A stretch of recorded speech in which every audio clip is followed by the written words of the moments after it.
Hai semua, ramai yang dah mula aktifkan lesen Notebook LM Enterprise masing-masing.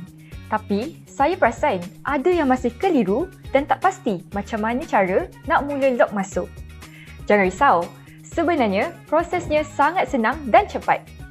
Langkah pertama yang paling penting, anda perlu pastikan web anda menggunakan akaun Google rasmi yang dibekalkan oleh pihak universiti masing-masing dan bukannya akaun Gmail peribadi.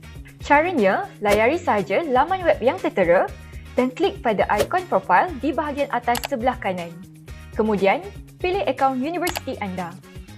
Sebaik sahaja anda berjaya masuk, anda akan terus dibawa ke ruang kerja Notebook LM Enterprise. Sekarang, anda dah boleh mula memuat naik nota kuliah atau dokumen PDF dan sedia untuk biarkan AI ni bantu tugasan anda. Senang kan? Selamat mencuba!